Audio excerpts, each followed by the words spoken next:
Hi, my name is 𝗕𝗹 and today I want to talk about setting healthy boundaries. I believe that the importance of setting healthy boundaries is quite well known. It's quite well established.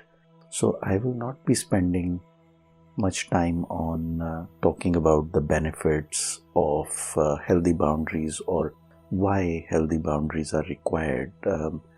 There's enough understanding and enough material available on this topic. Rather, I would like to spend this time with you today on talking about how to set healthy boundaries.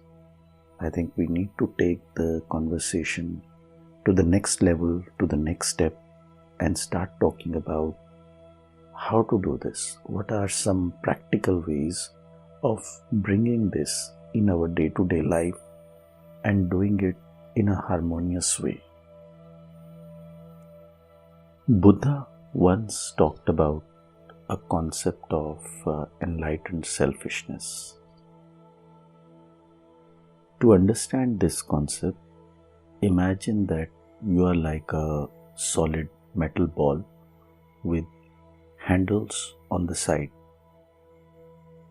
Although you appear to be very strong and solid for now, but given enough time and enough strength and enough people pulling you in different directions on those handles, sooner or later the ball will start to rip.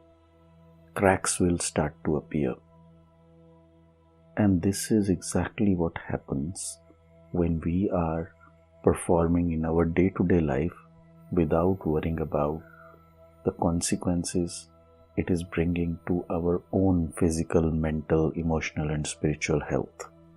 I'm sure you would have heard about this analogy thousands of times, and I'm going to repeat it 1001 times, that even when you are traveling in an airplane, they say that in case of emergency, you first put the mask on yourself before you help any of your kids or child along with you. Why is that the case? We understand this. We understand this very well, that unless we are in good shape, we are not able to help others. And this is the core principle behind enlightened selfishness, is that by me taking care of my own health in all ways, physical, mental, emotional, I am more available and productive for others. So this means that if I have to take some time out in order to work on myself, work on my physical health, emotional health and mental health, then it is completely fine. The problem is not that we don't know how to take the time out. Most people, and especially women, they face with this problem that if they are going to take that time out, then they will be seen as being selfish.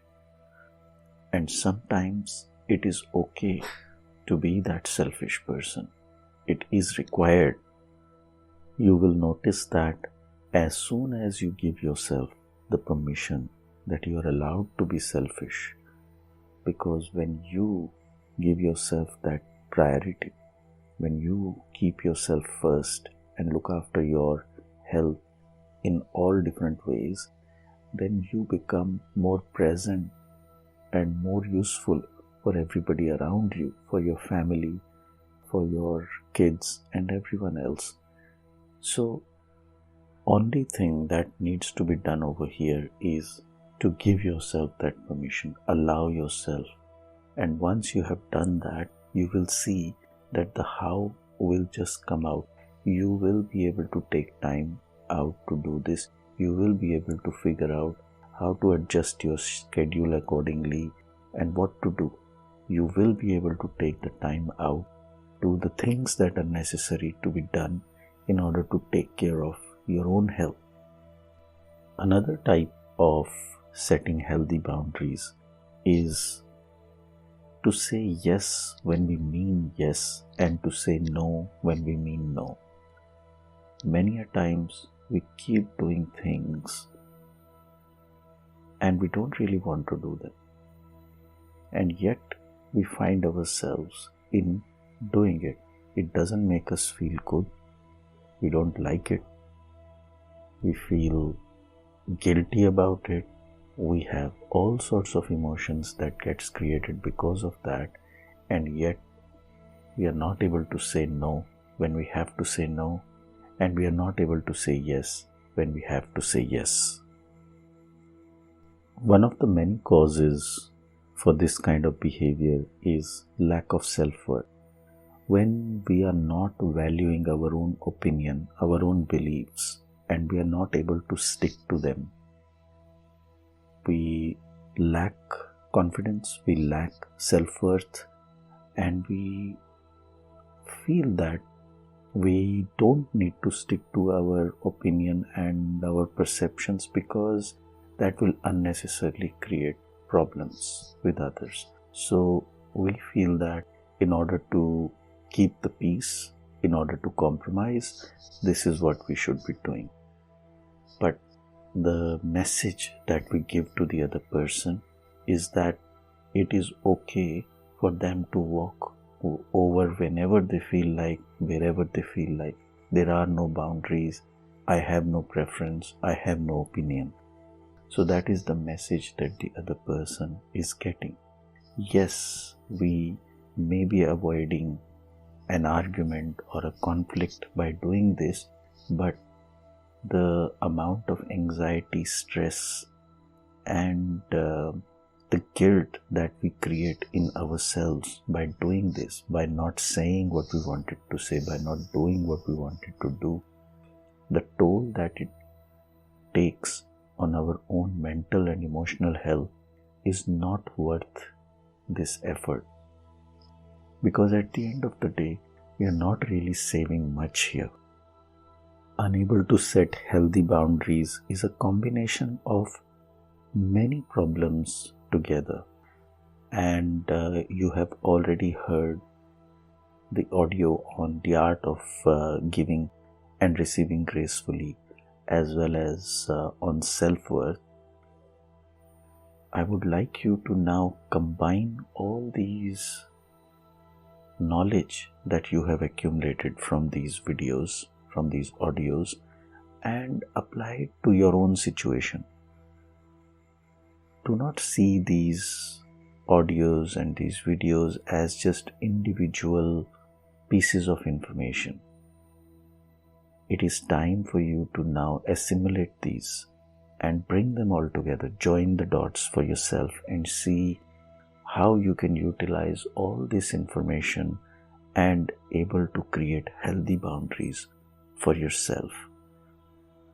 I believe that this point is so big that it is not possible to cover the whole of it in just one audio or a video, and that is why we will be launching another e-learning journey on how to set healthy boundaries very, very soon. It is coming in this month itself, and that will help you to take another journey into the world of how to set healthy boundaries. However, for now, we have shared enough information with you, and it is time for you to start connecting the dots. Start connecting and start contemplating what is coming in your way in setting those healthy boundaries. Most often you will see that it is not the lack of how that you don't know how to set the healthy boundaries, but there are some other resistance, some other problems that are preventing you from doing that. So it is time for you to reflect on that, contemplate on that, and find out what is it that is preventing you from setting a healthy boundary. What will happen if you set a healthy boundary? What you feel will happen if you start to set healthy boundaries with those people around you who don't like you to be setting any kind of boundaries with them. Contemplate on all these and take the next journey with us on how to set healthy boundaries. Thank you.